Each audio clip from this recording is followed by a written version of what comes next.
ஐயா வந்திருக்காங்க. வேக வேகமாக வண்டி ஓட்டி பார்த்தோம். வண்டி நகரவே மாட்டேங்குது. வண்டி நகராது காரணம் நீங்க தான். நீ எங்க பார்த்தாலும் ஒரு புத்துணர்வை உருவாக்கி விட்டீர்கள். நீங்களும் உங்க அன்பு தம்பி, அதுபோல இந்தியா கூட்டணியுடைய தலைவர்கள் எல்லாம் சேர்ந்து இந்தியாவே ஒரு கலைக்கு கலக்கிட்டீங்க. கலைக்கு குலுக்கி போட்டீங்க. என்ன ஆச்சுன்னே தெரியல. கொஞ்ச நாளா வந்து பார்த்தா கொஞ்சம் மெதுவாக ஆரம்பிச்சுது. சரி, இன்னைக்கு முதல் நாளே கொஞ்சம் கூட்டம் அதிகமாக இருக்குன்னு நான் நினைச்சேன். கூட்டம் அதிகமாக இருக்குன்னா திக்கும் காடி போச்சு. அதாவது ரொம்ப கஷ்டமா இருக்குது மேனேஜ் பண்ண. அது அன்பு சகோதரர்கள் ஏன் தான் அப்படி வண்டி பண்றாங்களோ தெரியல. எல்லாம் கேட்ட கேள்வியே திருப்பி கேட்க வேண்டியதா இருக்கு. ஏமா எதுக்கு இவ்வளவு கூட்டம் கூட்டுறீங்க? ஆமா சிரிக்கிறாங்க. எதுக்கு கூடுறீங்க? உதவித்தொகை கொடுத்தாங்களா மாசம் 1000 ரூபாய், அதுக்காக என்ன? அதுக்கு ஒரு சிரிப்பு. சரி, இல்ல விடியல் பயணம் பண்றீங்களே, 421 கோடி பயணம் பண்ணிருக்கீங்களா, அதுக்காகவா? அதுக்கு ஒரு சின்ன சிரிப்பு. உங்க அன்பு செல்வங்களுக்கு குழந்தைகளுக்கு காலை உணவு திட்டம் கொடுத்தாரு, அதுக்காகவா? 17 லட்சம் குழந்தைகள் சாப்பிடுது, அதுக்காகவா? அதுக்கு ஒரு சிரிப்பு. வாய் விட்டு சிரிக்கிறது, ஆனா புன்முறுவல் தான் எல்லாத்துலயும். அப்புறம் கேட்கறது, சரி உங்க பெண்ணு வந்து 12வது வரைக்கும் படிச்சுட்டு உயர்கல்விக்கு போகுது, அதுக்கு 1000 ரூபாய் கொடுக்குறாங்க, அதுக்காகவா? இல்ல. இப்ப தமிழ் புதல்வன் ஒரு திட்டம் அறிவிச்சு இப்ப இந்த மாசத்துல இருந்து கொடுக்க, ஏப்ரல்ல இருந்து கொடுக்க போறாங்களே பைனான்சியல் இயர்ல இருந்து, அதுக்காக சிரிக்கிறீங்களா? அதுக்கு ஒரு சிரிப்பு தான். எது நம்மட்டு சிரிப்பு இல்ல, உண்மையான சிரிப்பு தான். நம்மட்டு சிரிப்புனா கிண்டலா கேலியா சிரிப்பாங்க, அப்படி இல்லை. உண்மையான சிரிப்பு. கடைசியில இது எல்லாத்துக்கும் சரி நீங்க சிரிச்சுட்டே இருக்கீங்க, சொல்லிருக்கீங்க, ஒன்னும் சொல்ல மாட்டீங்க, பதிலே சொல்ல மாட்டீங்களான்னா அதுக்கு ஒரு ஆஹான்னு சிரிக்கிறாங்க. அதாவது நம்மளை பார்த்து கேள்வி பண்றாங்க. நாங்க நம்முடைய அன்பு சகோதரர்கிட்ட நாங்க எப்படி பாசமா இருக்கிறது, உள்ளூர உணர்வோடு இருக்கிறோம் என்பதை எடுத்துக்காட்டுவதற்காக நாங்க இதெல்லாம் வெளியில சொல்றது இல்லை. ஆனா இதுக்கு நன்றி காட்டுவதற்கு ஒரு சரியான நேரத்தை நாங்கள் பார்த்திருந்தோம். அந்த சமயம் 19ஆம் தேதி வருகிறது. நான் காட்டுறது, நாங்க என்ன செய்யணுங்கிறது எங்களுக்கு தெரியும். அப்படிதான் சொல்றாங்க. அந்த அளவுக்கு மிகச்சிறப்பாக நம்முடைய அன்பு சகோதரிகள், இந்த நாட்டில் இருக்கிற அன்பு சகோதரர் தங்களுடைய கடமை உணர்வை, தங்களுடைய நன்றி உணர்வை 19ஆம் தேதி காட்ட இருக்கிறார்கள் என்பது மட்டும் எங்களுடைய அன்புக்குரிய அண்ணன் ஐயா அவர்களுக்கு நான் சொல்லிக்கொள்ள விரும்புகிறேன். இந்த அளவுக்கு மிகப்பெரிய மாற்றம் ஏற்பட்டிருக்கிறது. அது முதல் காரணம் என்னன்னு கேட்டீங்கன்னா, நீங்க எல்லாம் ஒற்றுமையா இருக்கீங்க. நீங்க எல்லாம் ஒற்றுமையா இருப்பீங்களா இல்லையாங்கிறது எல்லாம் சந்தேகப்பட்டாங்க. எல்லாம் நெல்லிக்காய் போட்ட மாதிரி அப்படியே உடஞ்சு போயிடும். என்ன காரணம்? போனதுன்னு வாங்க தவறா வந்து உட்கார்ந்துட்டாங்க. நம்ம எல்லாம் உட்கார வேண்டிய இடத்துல அவங்க 37% வாங்கியவர்கள் ஆளுங்கட்சியா உட்கார்ந்தாங்க. ஆளுங்கட்சியா உட்கார வேண்டிய இந்த 28 பேரும் எதிர்கட்சியா உட்கார்ந்துட்டோம். பல மிஸ்ஸிங். 370 போயிடுச்சு. யூனிஃபார்ம் சிவில் கோடு போயிடுச்சு, வரப்போகுது. என்னென்ன வரக்கூடாது அதெல்லாம் வந்துச்சு. என்னென்ன செய்யக்கூடாது அதெல்லாம் அவங்க செஞ்சுட்டாங்க. சிட்டிசன்ஷிப் ஆக்ட் எவ்வளவு கொடுமையான ஆக்ட். முஸ்லிம்களுக்கு மட்டுமல்ல, இந்துக்களாக இருக்கின்ற இலங்கை தமிழர்களுக்கு அது மறுக்கப்படும். இந்த நிலையை சரியாக உணரப்படுவதற்கு நம்ம தமிழ்நாட்டில் இருக்கிற தமிழுக்கே தெரியல, மற்றவங்க எங்க உணர போறாங்க? தமிழ்நாட்டில் இருக்கிற தமிழர்கள் இந்தியா கூட்டணி தலைவர்கள் சரியா தான் வாக்கு போட்டாங்க. ஆனா 12 ஓட்டு ஷார்ட் சார். 12 ஓட்டுல 10 ஓட்டு ஏடிஎம்கே ஓட்டு, 1 ஓட்டு அண்ணன் ஜி.கே. வாசனுடைய ஓட்டு, 1 ஓட்டு தம்பி அன்பு பண்ணிடுவாங்க ஓட்டு. 12 பேர் கரெக்டா ஓட்டு போட்டாங்க, அவங்க ஜெயிச்சுட்டு போயிட்டாங்க. இல்லைன்னா என்ன இருக்கும்? இன்னைக்கு ரம்சான் கொண்டாடுறாங்க, நம்முடைய அன்பு சகோதரர்கள்லாம் ரம்சான் கொண்டாடுறாங்க. இந்த ரம்சானை எவ்வளவு கஷ்டப்பட்டு ரொம்ப கவலையோடு கொண்டாடினார்கள் என்பது என்னை போன்று அவங்க கூட நெருங்கி கொஞ்ச நாளா பழகிட்டு தெரியும். இந்த ரம்சான் வாழ்த்து சொல்லும் பொழுது அவங்க ஒரு சரியா அக்செப்ட் பண்ண மாட்டேங்கிறாங்க. என்னமோ நம்ம செய்ய வேண்டிய கடமை நம்ம சரியா செய்யல அப்படின்னு. கரெக்ட் தான், நம்ம எல்லாம் ஒற்றுமையா இல்லை. நம்ம ஒற்றுமையா இருந்தோம்னா இந்த பிரச்சனையே வந்திருக்காது. 28 பேர் இன்னைக்கு ஒற்றுமையா இருக்கிறது போல அன்னைக்கு ஒற்றுமையா இருந்திருந்தோம்னா இந்த பழி பாவம்லாம் வராது. ஒரு சிறுபான்மை இனத்தை காப்பாற்ற நாம் தவறிவிட்டோம் என்றே நான் கருதுகிறேன். என்னுடைய நெஞ்சம் சுடுகிறது. திராவிட முன்னேற்ற கழகம் சரியா பணியாற்றிச்சு, திராவிட தாய் கழகம் சரியா பணியாற்றியது, அதே போல் நம்முடைய தோழமை இயக்கங்கள் எல்லாம் சரியா, சிபிஐ சிபிஎம் எல்லாமே சரியா பணியாற்றினாங்க. இருந்தாலும் அது நம்ம அதை மிஸ் பண்ணிட்டோம். அவங்கள காப்பாற்றுறது தவறிட்டோம். இதிலிருந்து அவங்களை காப்பாற்றுறதுக்கு நாம் திரும்பவும் நாம் ஒரு ஆட்சியை அமைத்தாக வேண்டும் என்றால் அது இந்தியா கூட்டணியுடைய ஆட்சி தான். இல்லைன்னா டூ லேட் ஆயிடும். நம்ம என்னென்ன செய்யணும், என்ன செய்ய போறாங்கன்னு தெரியல. அவங்க ஜெயிச்சிட்டாங்கன்னா என்ன செய்ய போறாங்க? இந்த நாட்டில் ஜனநாயகமே முதல்ல இருக்காது. ஜனநாயகத்தை குழி தோண்டி புதைச்சிருவாங்க. ஓட்டுரிமை இருக்காது. ஜனாதிபதி ஆட்சி வரும். அப்ப என்ன நடக்கும்னு பாத்துங்க.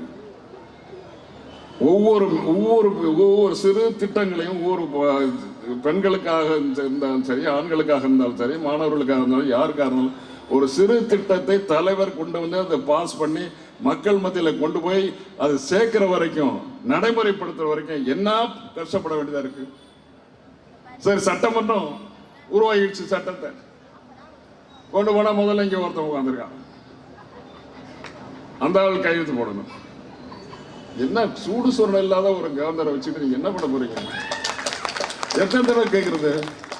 நம்ம கேட்க வேண்டிய கேள்வி, பாராளுமன்றம் நீங்க போன தடவை என்ன எலெக்ட் பண்ணீங்க, உங்களுக்கு எல்லா உரிமையும் இருக்குது, என்னையா பண்ணேன்னு நீங்க கேட்பீங்க. நீ கேட்கறதுனால தான் எனக்கு தெரியுது. சரி, இங்க வந்து பேசுறீங்க மேடைய கேள்விகளையே, அன்னைக்கு என்ன பண்ணேன்னு கேட்பீங்க. நான் செய்ய வேண்டியதான் செஞ்சேன், 5-6 தடவை பேசினேன். சூடு சொரணை யாராவது இருந்ததுன்னா உடனே ரிசைன் பண்ணிட்டு போடுவாங்க. இந்த ஆளை இங்க வச்ச கூடாது, அவரே ரிசைன் பண்ணணும், இல்லை நீங்க அனுப்பிச்சு ஒண்ணு கழுத்து பிடிச்ச ஒளியில் தள்ளணும்னு சொன்னேன். அமித்ஷா பார்த்துட்டு அப்படியே அமுக்கா முடியும் உட்கார்ந்துருப்பாரு. அமித்ஷா போல நல்ல மனிதர் வேற யாருமே கிடையாது. ரொம்ப பொறுப்பு சார். சுருக்கமா சொல்றேன், ஏன்னா ஐயா பேசணும். ஐயா ரொம்ப நேரம் டீடைன் பண்ணது எனக்கு பிடிக்காது. இருந்தாலும் ஏன் எந்தெந்த எதனால அந்த கட்சி போகணும்? அந்த கட்சி மேல நமக்கு என்ன பிரச்சனை? வாக்கிய ஆரம்பு தகராறு ஒண்ணு தகராறு இல்லையா? அந்த கட்சி தஞ்சாவூர் பக்கம் இருந்தா என் நிலத்துக்கு அவங்க நிலத்துக்கு இடையில ஏதாவது பிரச்சனை இருக்கும், வாக்கிய ஆரம்பு தகராறுன்னு சொல்லலாம். அது தஞ்சாவூர்ல இல்லை, டெல்லியில தான் இருக்குது. அது வடபுலத்துக்கு அந்த பக்கம் இந்த பக்கம் வராது, வர்றதுக்கு சான்ஸே கிடையாது. எட்டி எட்டி பாக்குறாங்க சார். 10 தடவை ஒரு அமைச்சர், ஒரு பிரதம மந்திரி 10 தடவை எந்த மாநிலத்துக்கு போனது உண்டா? எங்கேயாவது போனது உண்டான்னு கேட்கிறேன். அதிசயம் அதிசயம், ஆனால் உண்மை. எவ்வளவு அவமானத்தை தாங்கிட்டு ஒருத்தர் வரக்கூடாது சார். எத்தனை ஃபேம்லெட் அடிக்கிறீங்க? ரொம்ப செலவுதுன்னு ஃபேம்லெட் அடிக்கிறேன். கும்பி எறியுது, குடல் கருகுது, கோலந்தியே உனக்கு தொடர்ந்து உனக்கு ஒரு ஆட்சியா அப்படின்னு கேட்கிறோம். இது படிச்சு பார்த்துட்டு எழுந்து போகணும். கும்பி எரிஞ்சுட்டு தான் இருக்குது, குடல் கருகிட்டு தான் இருக்குது. எத்தனாயிரம் பேர் பட்னியா பசியா கடை. இன்னைக்கு 25 கோடி மக்கள், ஏழை எளியவன் இன்னைக்கு பட்னியா கிடக்குறான். இன்னைக்கு நைட்டு இல்லைன்னு சொல்ல முடியுமா? 25 கோடி இளைஞன் பட்னியா பசியா கிடக்குறான். காலையில சாப்பிடல, இப்போ சாப்பிடல, நைட் அப்படியே போய் படுக்க போறான். அது உண்மையா இல்லையா? எல்லாம் ரெக்கார்டட் எவிடன்ஸ். 125 நாடுகள் இருக்கின்றன.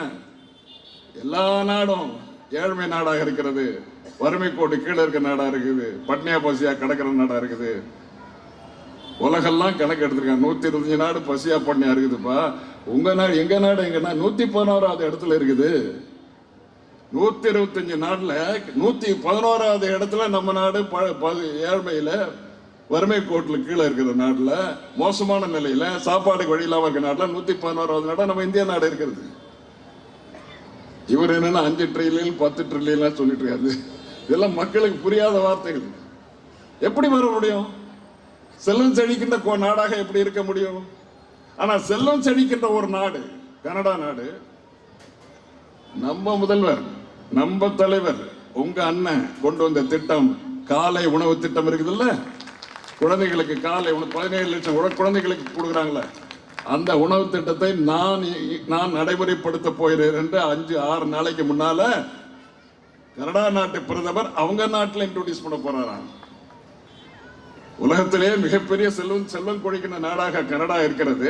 அந்த நாட்டில் தலைவருடைய திட்டத்தை, குழந்தைகள் உணவு திட்டத்தை, காலை உணவு திட்டத்தை நான் இனிமேல் என்னுடைய நாட்டில் அதை நடைமுறைப்படுத்த போகிறேன் என்று பெருமையா சொல்லிக் கொள்கிறாரு.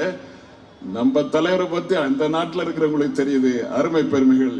இந்த நாட்டில் இருக்கிற சில இடியட்ஸுக்கு தெரியல. நம்ம என்ன செய்ய முடியும்? ஏன்னு கேள்வி கேட்கவே முடியாது. அவனை எப்படி கேள்வி கேட்பான்? அவன் முண்டமா இருக்கான், அவன் தலையில ஒண்ணுமே கிடையாது, எப்படி கேட்க முடியும்? கேட்கத்தான் செய்வாங்க.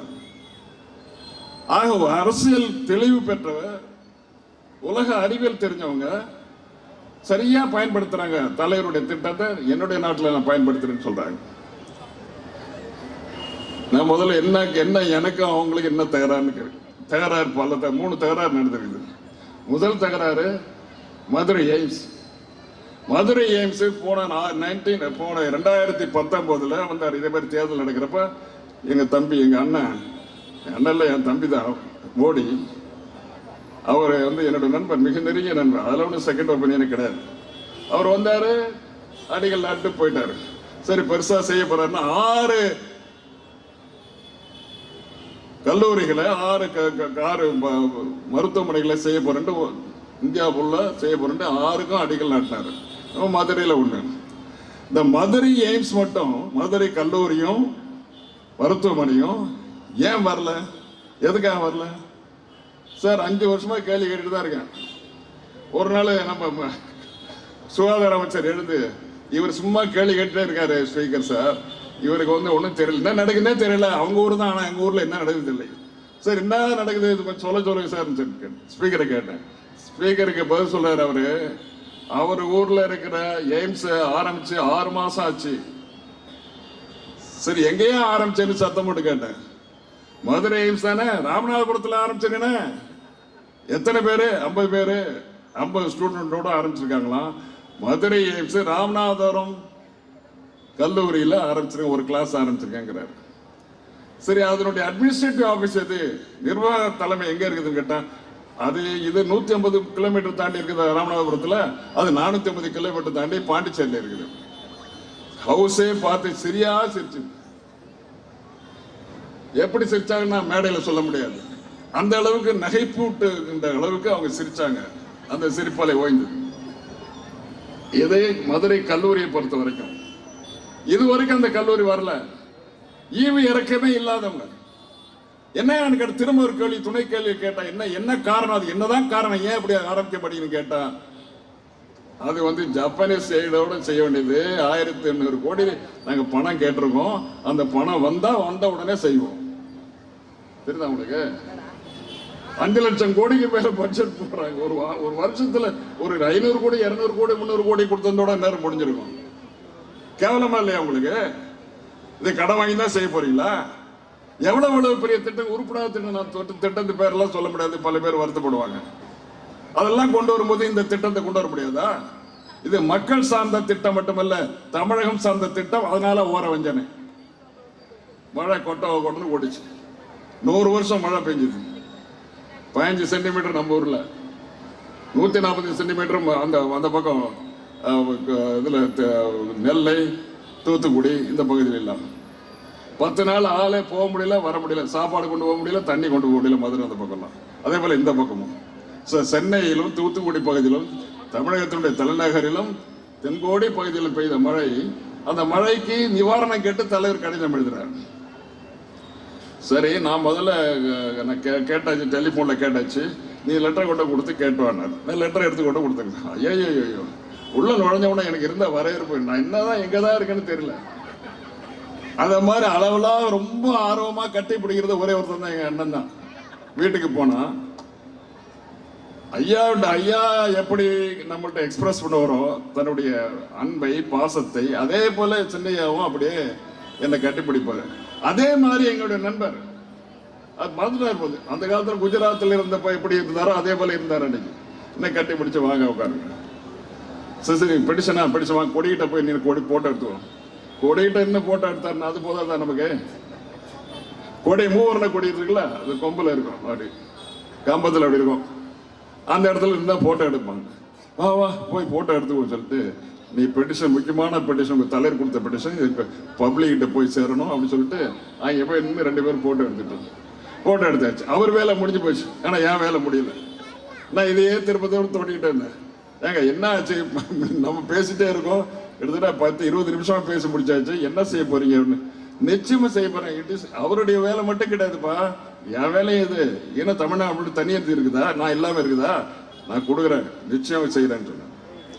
நான் தான் இவருக்கு ராணுவ அமைச்சர் நினைச்சேனே, நான் தான் பைனான்ஸ் மினிஸ்டர் நினைச்சேனே. 2 பேரும் போய் பார்த்து வந்திருக்காங்களே, செய்ய மாட்டோம் பண்ணாங்க அப்படின்னு சொல்லாரு.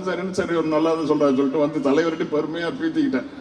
வெளியில டெலிபோன்லேயே பீத்தினேன். நம்ம தான் ஒன்று செய்தி கிடைச்சா போதுமே, உடனே பீத்தி தலைவர் அவர் நிச்சயமா செய்ய போறாரு, நம்ம பிரதமர் செய்ய போறேன்னு சொல்றாரு. ஒன்றும் செய்யல. அப்புறம் தலைவர் பொறுத்து பார்த்தாலும் அவரே கிளம்பிட்டார். கடிதம் எழுதினார், அவரே பெட்டிஷன் எடுத்துட்டு அவர் வீட்டில் நைட்டு எப்போ பார்க்கறது? ஒரு பிரதமர் இன்னொரு முதல்வரை சாதாரண காலையில் பார்ப்பாங்க, மத்தியானம் பார்ப்பாங்க, டே டைலத்தில் பார்ப்பாங்க. ஆனால் அவர் இன்னைக்கு நைட்டு 11:30 மணிக்கு பார்த்தார். சார் நம்புவீங்களா நீங்க? இது உண்மை. அவ்வளவு நெருக்கடி நேரம், பிரதமருக்கு நேரம் நெருக்கடி இருக்கும்.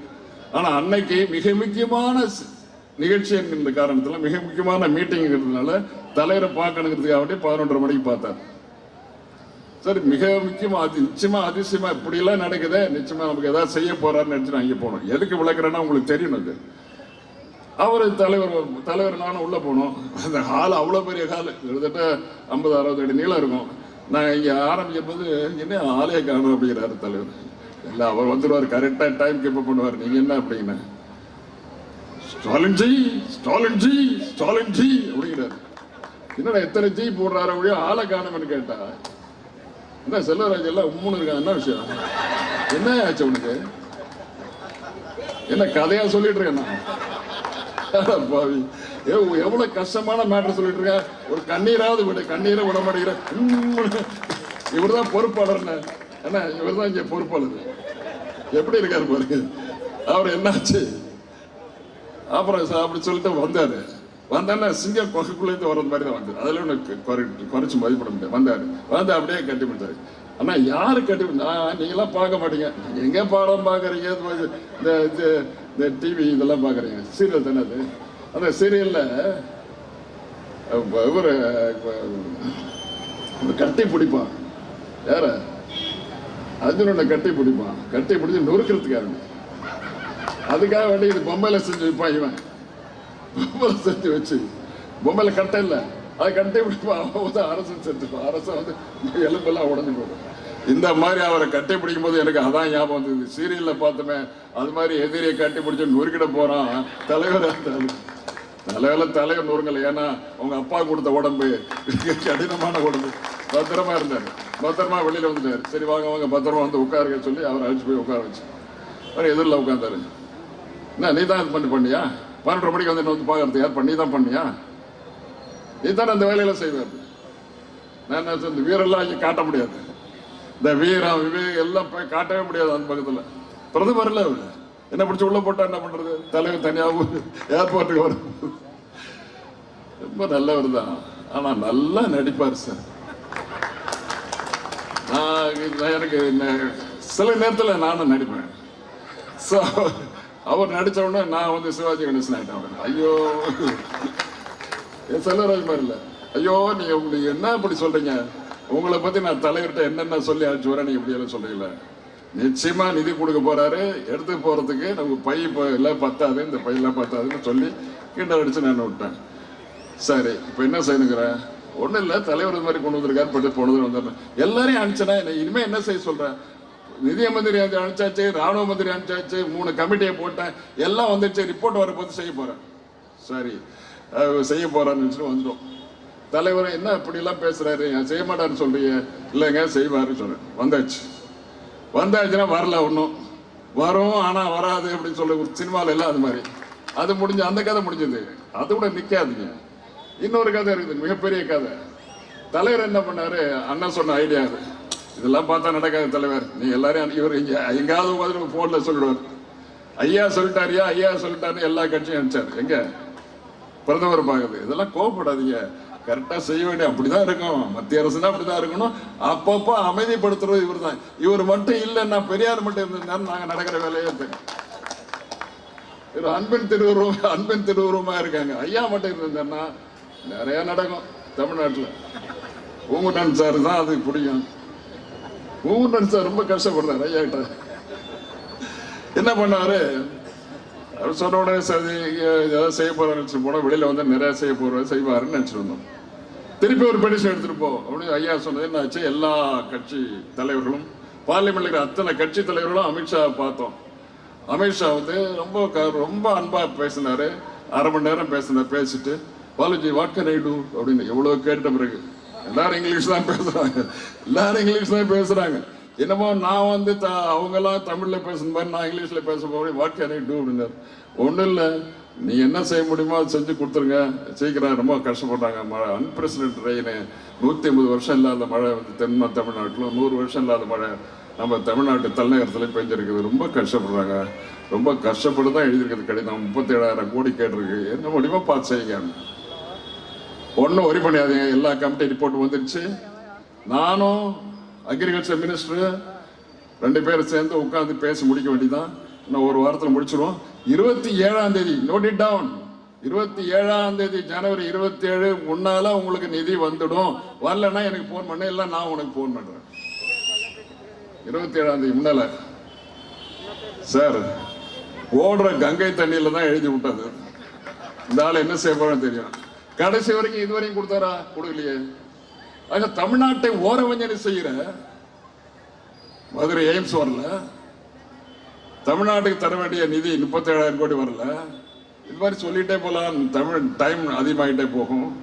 இவ்வளவு செய்கிற நமக்கு இந்த ஆட்சி, அதிகாரத்தில் இருக்கிற மோடியினுடைய ஆட்சி எதுவுமே செய்ய மறுக்குது. வஞ்சனை செய்து, ஓரவஞ்சனை செய்து. இந்த ஓரவஞ்சனை செய்து கொண்டிருக்கின்ற மத்திய அரசினுடைய தலைவர் மோடியை வீட்டுக்கு அனுப்ப வேண்டிய நாள் தான் 19ஆம் தேதி. இந்த 19ஆம் தேதி நீங்க மிஸ் பண்ணீங்கன்னா உங்களையே நீங்க மிஸ் பண்றதுதான் அர்த்தம்.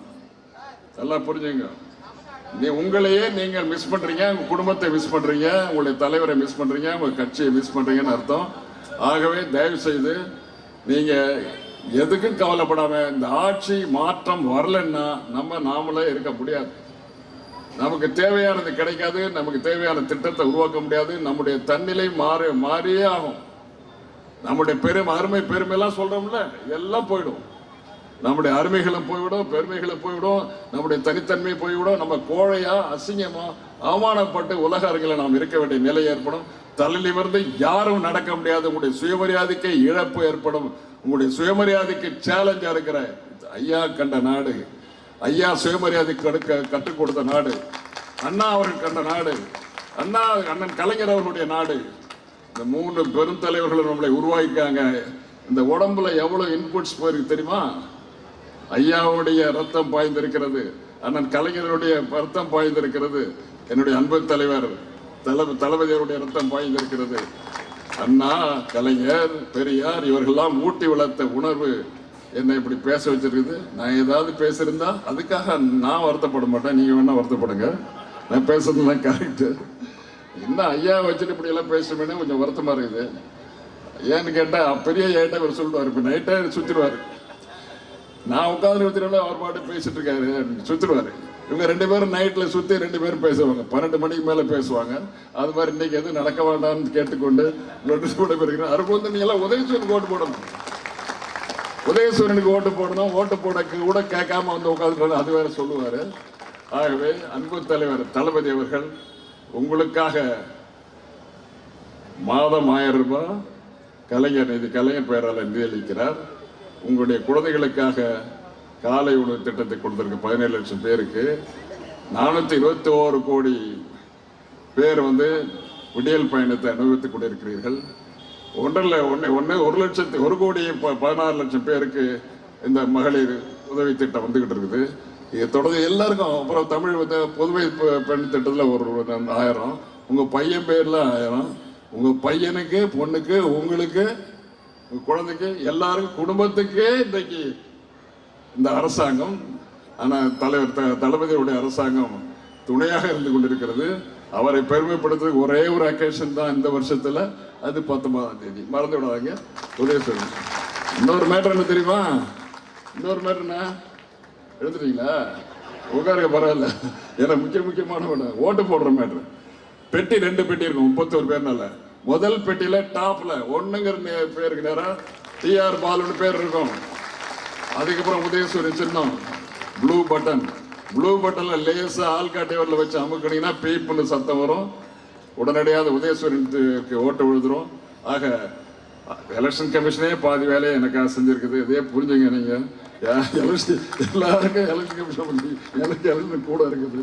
நன்றி, வணக்கம். நன்றி.